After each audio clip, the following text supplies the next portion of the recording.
अस्सलाम वालेकुम। मैं आज आपसे डिस्कस करने जा रहा हूँ प्रॉपर्टी या घर में वो गलतियाँ जो सारी ज़िंदगी का रोग बन जाती हैं। ये गलतियाँ ना करें और अपनी ज़िंदगी सुकून में रखें।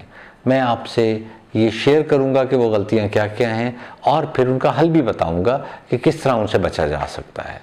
तो चलें देखते हैं कि क्या क्या गलतियां हैं और कैसे उनसे बचें। सबसे पहली गलती जो सारी ज़िंदगी का रोग बन जाती है वो ये है कि आपने घर नहीं बनाया और कारोबार शुरू कर दिया और कारोबार पे पैसे लगाने शुरू कर दिए, कारोबार से पैसे कमाने भी शुरू कर दिए और फिर कारोबार के एक्सपेंशन पे पैसे लगाने शुरू कर दिए और आपने घर बनाने का सोचा ही नहीं।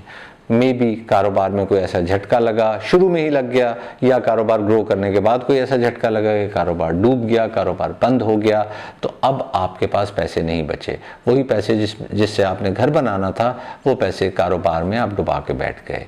इस सूरत में होता ये है कि आपका घर नहीं बनता और आप फिर सारी ज़िंदगी किराए के घर में रहते रह जाते हैं। आपका अपना एसेट भी नहीं बनता, बुढ़ापे में भी महीने का खर्चा आपको किराए की मद में देना पड़ता है और तंगी होती है।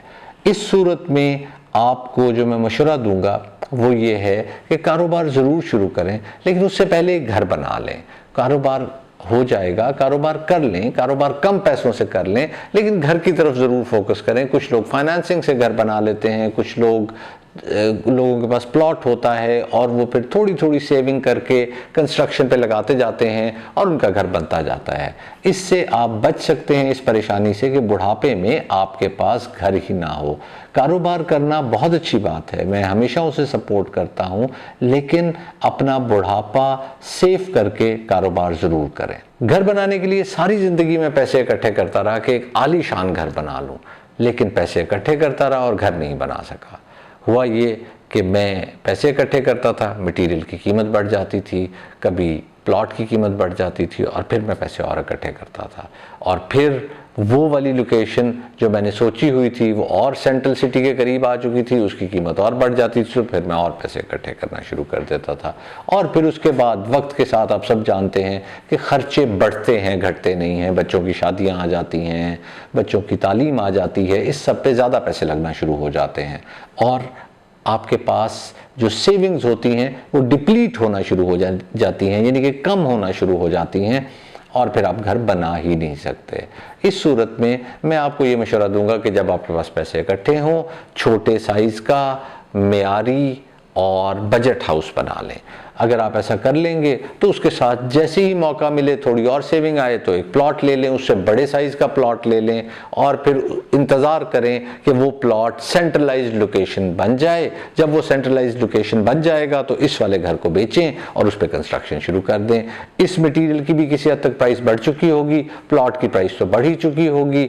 अब आप इसे बेच के कम से कम उस पर एक आलीशान घर बना लेंगे, लेकिन आप रिस्क मत करें अपने पास कैश रख के कि आपने घर बनाने के लिए वेट करते जाना है, क्योंकि चीज़ें महंगी होती जा रही हैं। मैं बारहा वीडियोस में शेयर कर रहा हूं कि मटेरियल भी महंगा हो रहा है, प्लॉटों के रेट भी बढ़ रहे हैं। तो ये ना हो कि आप घर बनाने से ही रह जाएं और सारी ज़िंदगी एक घर के मालिक ना बन सकें। सारी ज़िंदगी बाहर रहा और बहुत मेहनत की, मुलाजमत की, दो मुलाजमतें की, बहुत मेहनत की, मुलाजमत भी की, कारोबार भी किया। जो पैसे बचे वो यहाँ रिश्तेदारों को भेजता रहा कि मेरे लिए प्लॉट ले लो ताकि जब भी मौका मिले वहाँ मैं घर बना लूँ। लेकिन जब मैं मुल्क वापस आया तो मेरे पास कुछ भी नहीं था इस मुल्क में और उनके पास बहुत कुछ था। मे बी उनके घर भी बन चुके थे और सब कुछ हो चुका था। ये वो कैफियत है या ये वो हालत है जो मैंने मुख्तलिफ ओवरसीज़ पाकिस्तानीज़ की देखी है। इस सूरत में मैं हमेशा ये कहता हूँ कि आपकी सुस्ती होती है कि आप ख़ुद से क्यों नहीं आते। एक टिकट की बात होती है, ख़ुद से आएँ, सही जगह पे इन्वेस्टमेंट करें, अपने नाम करवाएं और चले जाएं। पोजेशन प्लॉट लें जहाँ पोजेशन आ चुकी है, मे बी कॉलोनाइजेशन कम है, घर कम बने हैं, लेकिन पोजेशन अवेलेबल है, वहाँ घर लें और फिर आहिस्ता आहिस्ता आहिस्ता उसे कंस्ट्रक्ट करवाना शुरू करें। रिलायबल किसी ठेकेदार से कंस्ट्रक्ट कराना शुरू करें। अपने रिश्तेदारों को कहें कि चेक करते रहें, उनसे दरख्वास्त करें कि चेक करते रहें वहाँ क्वालिटी ठीक हो रही है। अगर रिश्तेदार ने आपको धोखा भी देना है तो वो मटेरियल में थोड़ी चोरी चकारी कर लेगा, लेकिन आपके साथ एक बहुत बड़ा हाथ नहीं होगा। चुन चुन कर ऐसी सोसाइटीज़ में इन्वेस्टमेंट की जहां मुझे कोई प्लॉट नहीं मिला। वो लोग भाग गए, उन लोगों पे केस चल रहे हैं, मालकान उनके पीछे लगे हुए हैं, नैब में उनकी पेशियां चल रही हैं, कुछ भी हो रहा है, बट मेरी इन्वेस्टमेंट ऐसी जगह हो गई कि एंड तक मुझे प्लॉट नहीं मिला। ये बहुत बुरी कैफियत है और मैंने ऐसे लोग देखे हैं, बहुत कम होंगे कि जिनकी सारी इन्वेस्टमेंट्स गलत हुई, लेकिन ऐसा होता है। मेरा मशवरा इसमें यही है जो मैंने पिछले पॉइंट में मेंशन किया कि ऐसी जगह पर प्लॉट ले लें जहां आपको पोजेशन प्लॉट मिल जाए। हाँ, कॉलोनाइजेशन ना हो, पोजेशन प्लॉट हो, आपको मिल जाए। कल को आपको पता होगा मेरा प्लॉट है, बुरा अच्छा, सोसाइटी बुरी सोसाइटी अच्छी, कुछ भी होगा, लेकिन आपके पास प्लॉट होगा जिस पे आप अपना एक घर बनाएंगे और आप उसमें शिफ्ट हो जाएंगे जब आपका दिल चाहेगा। अगर आप उस चक्कर में पड़ जाते हैं जहां आप किस्तों में प्लॉट लेंगे, तो होता नॉर्मली यही है कि अब हाउसिंग सोसाइटीज़ वालों को भी पता चल चुका है कि इनकी मजबूरी है, या ये बैंक से पैसे लेंगे या ये हमारे पास किस्तों में लेंगे, और वो अपने प्लॉट को उतना महंगा कर देते हैं, जितना बैंक का इंटरेस्ट देना है उतना ही महंगा कर देते हैं। यानी कि वो प्लॉट उस रेट पे आते आते जिस पे आपने लिया है एक वक्त लगा देता है।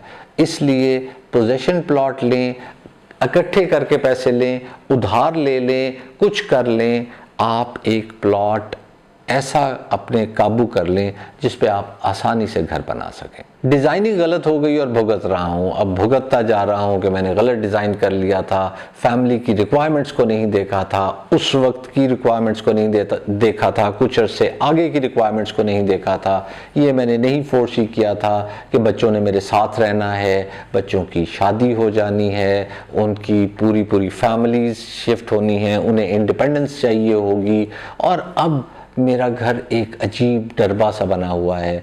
तो इस चीज़ पे भी ख्याल रखें और ये फ़ैसले और ये सोच पहले कर लें। बहुत से लोग ये कहते हैं कि वो घर देखा है बहुत ज़बरदस्त बना हुआ है, मैंने वैसा ही घर बनाना है, बग़ैर रिक्वायरमेंट देखे, बग़ैर कुछ और किए।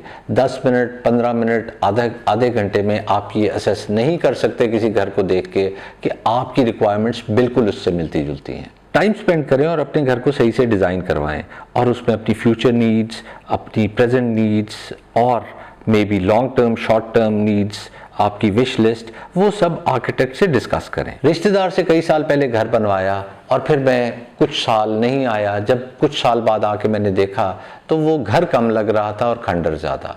उसने शायद वो सारे पैसे स्पेंड नहीं किए थे, उसने सारे पैसे स्पेंड करने का सोचा नहीं था, उसमें उसने अपना खर्च निकाला था, वो ठेकेदार बन गया था और उसने बहुत हैवी मार्जिन मेरे से निकाल लिया था। और आज अगर मैं वो घर बेचने जाता हूँ मार्केट में, तो शायद जितना मैंने कुछ साल पहले भेजा था उससे बहुत कम पैसे मिलते हैं और वो प्लॉट के ही पैसे मिल रहे हैं, ऊपर कंस्ट्रक्शन के मुझे कोई पैसे नहीं मिल रहे। इसका बेहतरीन सा हल है, go for a reliable contractor. आप ढूंढें, कॉन्ट्रैक्टर को सर्च करें, मेहनत करें, टाइम लगाएं, लेकिन एक अच्छा और रिलायबल कॉन्ट्रैक्टर ढूंढें। अच्छा और रिलायबल कॉन्ट्रैक्टर आपको मार्केट में मिल जाएगा। मार्केट से बना बनाया घर खरीदा और अब मैं पछताता हूँ कि वो मैंने घर क्यों खरीदा, और अब सोच रहा हूँ कि उसे गिरा कर दोबारा से बना दिया जाए। ये बहुत मुश्किल प्रोसेस हो जाता है, एक दफ़ा गिराना और फिर घर को बनाना, और आपका बहुत टाइम लग जाता है। इस दौरान आप किराए पर रह रहे होते हैं, ये सारे खर्चे आपको इसमें करने होते हैं। इसका बेहतरीन सा हल बता देता हूँ। अगर आप खुद से घर नहीं बना सकते या किसी रिलायबल ठेकेदार की सर्विसेज नहीं ले सकते, तो फिर एक काम करें, वीकेंड पे निकला करें और उस एरिया को फेरें जिस एरिया में आपने घर खरीदना है। वहाँ कुछ घर आपको नज़र आएंगे जो इस मकसद के लिए बनाए जा रहे हैं कि उन्हें बेचा जाए। उनकी कंस्ट्रक्शन क्वालिटी देखते रहें, बस फिरते रहें, आपको पता लग जाएगा कि ईंटें कैसी लग रही हैं, सीमेंट कैसा लग रहा है, छत कैसी डल रही है। नॉर्मली छतें वीकेंड्स पे डल रही होती हैं, आपको क्वालिटी का पता लग जाता है, कौन बना रहा है ये पता लग जाता है, वो कितने रिलायबल हैं। फिर आप उनसे बात भी कर सकते हैं कि वो आपको घर बना दें। और अगर आप ये बात नहीं करना चाह रहे तो आप ये कर सकते हैं कि उसी घर को खरीद लें। बेस्ट तरीका यही है कि बुनियादों से घर को देखना शुरू करें और उसे कम से कम ग्रे स्ट्रक्चर तक पूरा ज़रूर देखें। प्लॉट किसी शख्स से लिया साझेदारी में और अब वो प्लॉट आपके किसी काम का नहीं। जी हाँ, ऐसा होता है कि साझेदारी में ले लिया, उसके नाम करा दिया, उस वक्त ये होता है नहीं तुम अपने नाम करा लो, नहीं तुम अपने नाम करा लो, तो किसी एक के नाम हो गया और बाद में जब वो प्लॉट बहुत महंगा हो गया तो फिर उसके बाद ट्रस्ट की डेफिसिट आना शुरू हो गया। हम लोग ट्रस्ट करते हैं, शायद हमारे कल्चर का ये हिस्सा है, हम एक दूसरे पर ट्रस्ट करते हैं, बहुत एक दूसरे पर रिलाई करते हैं, जो कि बहुत अच्छी बात है। लेकिन इस केस में परेशानियां आ जाती हैं। अगर आप उस वक्त क्लियर कट डील रखें तो ज़्यादा बेहतर हो जाता है। और मेरा मशवरा इस केस में ये है कि साझेदारी में मत लें प्लॉट, आप अपना इंडिपेंडेंट प्लॉट ले लें, सस्ता प्लॉट ले लें, छोटा प्लॉट ले लें, दूर प्लॉट ले लें, लेकिन अपना इंडिपेंडेंट अपने नाम से एक प्लॉट लें, उसमें आपको बहुत आसानियां रहेंगी। प्रॉपर्टी ले ली और उसके बाद प्रॉपर्टी में रफड़ निकल आया, झगड़ा निकल आया, बहुत कॉमन है, आप लोगों ने भी बहुत सुना होगा। और फिर उसके बाद कोर्ट कचहरी के चक्कर लगना शुरू हो जाते हैं और बाकी सारे काम, बाकी सारे कारोबार वो आपके इफ़ेक्ट होना शुरू हो जाते हैं और आप उस प्लॉट पे फोकस कर रहे होते हैं। इस परेशानी से बचने के लिए ड्यू डिलिजेंस पहले कर लें। जो बहुत सेफ प्रॉपर्टी है सिर्फ उसमें इन्वेस्ट करें। हमें झगड़े वाली प्रॉपर्टी में पड़ने की ज़रूरत क्या है, हमें इस कन्फ्यूजन्स में पड़ने की ज़रूरत ही नहीं है। जो हमें साफ़ सुथरी प्रॉपर्टी मिले सिर्फ उसे टारगेट करें और अपने पैसे भी सेफ रखें और परेशानी से भी दूर रहें। बच्चों को भी परेशानी से दूर रखें, क्योंकि बाज़ दफ़ा केसेस साल हाँ साल चलते हैं और फिर सिर्फ आप ही सफ़र नहीं कर रहे होते, आपके बच्चे भी सफ़र कर रहे होते हैं। इनहेरिटेड प्रॉपर्टी डिवाइड ही नहीं की, क्योंकि भाइयों में और बहनों में बहुत इत्तफाक था। भाइयों और बहनों ने एक जो ज़रा वीकर पर्सन था उसे ये सौंप दी रिस्पॉन्सिबिलिटी कि तुम प्रॉपर्टी का ख्याल रखो और तुम इससे कुछ ना कुछ कमाते रहो और हमारे नाम प्रॉपर्टी है। डिवाइड नहीं की। उसके बाद जब डेथ्स होना शुरू हुई तो फिर वो प्रॉपर्टी आपके नाम नहीं रही, आपके बच्चों के नाम आ गई। पहले बहन भाइयों में इत्तेफाक था, लेकिन शायद कजन्स में इतना इत्तेफाक ना हो और फिर लड़ाई झगड़े शुरू हो गए, मुझे तो ये वाला पार्ट चाहिए, मुझे ये वाला पार्ट चाहिए, और कोर्ट कचहरी के चक्कर शुरू हो गए। और फिर वही बात कि आपका वक्त भी ज़ाया हुआ, पैसे भी ज़ाया हुए। ठीक है, प्रॉपर्टी इवेंचुअली डिवाइड हो जाती है, लेकिन ज़रा ये सोचें कि कितना वक्त ज़ाया होता है, आप किसी और चीज़ पे फोकस नहीं कर सकते। अगर आपकी नौकरी है, फॉर एग्जांपल आप 3 लाख रुपए महीना कमा रहे हैं, तो आपकी एक दिन की तनख्वाह कोई 12-13 हज़ार रुपये बनती है। संडेज अगर आप सैटरडे संडे निकाल देते हैं तो 15 हज़ार रुपये बनती है। आप वो सब छोड़ के उस सब को रिस्क पे लगा के आप कोर्ट कचहरियों के चक्कर लगा रहे होते हैं। इसलिए मेरे ख्याल में चीज़ें बड़ी क्लियर रखनी चाहिए, क्योंकि इससे आपके ताल्लुकात बेहतर रहेंगे। अगर आप में इत्तफाक है तो वो इत्तफाक रहेगा, बल्कि आपके बच्चों में भी इत्तफाक रहेगा। अगर आप मतलब आपके बच्चे और आपके बहन भाइयों के बच्चों में भी इत्तफाक रहेगा, अगर आप इन चीज़ों को प्रॉपर्ली मैनेज कर लेंगे तो। अगला केस भी विरासती प्रॉपर्टी का है, जिसमें बहन भाइयों में इत्तफाक ही नहीं था। अब वो डिवाइड कर नहीं पा रहे प्रॉपर्टी, वो आपस में सही से बांट कर नहीं पा रहे, और फिर वही कोर्ट कचहरी के इसे ज़्यादा मिल गया, इसे कम मिल गया, मुझे ज़री ज़मीन में ये मिलना चाहिए, मुझे ये मिलना चाहिए, और बहुत से क्वेश्चंस आ जाते हैं। और यकीन करें सबसे ज़्यादा सफ़र उस सिचुएशन में वो कर रहे होते हैं पेरेंट जो एक बच गए होते हैं। फॉर एग्जांपल अगर आपके वालिद साहब की विरासत से वो ज़मीन या वो प्रॉपर्टी आई है, तो वालदा हयात हैं, इनकी अगर डेथ हो गई है, तो वालदा ये बुरा वक्त देख रही होती हैं जब बहन भाई आपस में लड़ झगड़ रहे होते हैं और एक दूसरे के जानी दुश्मन बन चुके होते हैं। आखिरी पॉइंट भी विरासती प्रॉपर्टी पे है, और इस पे मैंने एक स्टोरी भी शेयर की है जिसका मैं लिंक ऊपर शेयर कर देता हूँ। दैट्स अ ट्रू स्टोरी, अगर आप देखना चाहें तो वो देख लें। इसमें यह होता है कि कुछ माँ बाप बेटों के नाम तो अपनी जायदाद कर देते हैं और बाकी जो बचा खुचा होता है वो कहते हैं कि ये बेटियों को दे देना।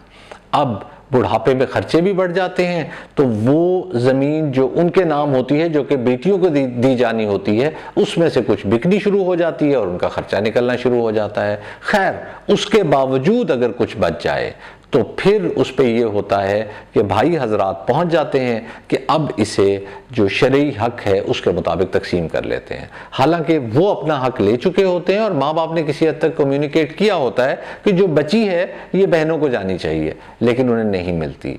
इसका बड़ा आसान सा हल है, माँ बाप को ये फैसला करना चाहिए कि सबको डिवाइड कर दें या फिर इस तरह करें कि सबको एक सर्टेन पोर्शन में बराबर बराबर डिवाइड कर दें और एक सर्टेन पोर्शन अपने पास रखें जिसमें दोबारा उन्हें विरासत के मुताबिक हिस्सा मिल जाए। ये थी वो चीज़ें जिससे आपको, मेरे ख्याल में, लोगों की ज़िंदगियां गुजर जाती हैं इस तरह के केसेस सॉल्व करने में, और बहुत साल लगते हैं अगर पूरी ज़िंदगी ना गुजरे तो। इस चीज़ का ख्याल रखिए कि आप इस तरह के मैटर्स में ना पड़ें और रिज़ॉल्व कर लें इन्हें। मैं आज इतना ही आपको बताना चाह रहा था। मुझे अब इजाज़त दीजिए, दुआओं में याद रखिएगा। अल्लाह हाफ़िज़।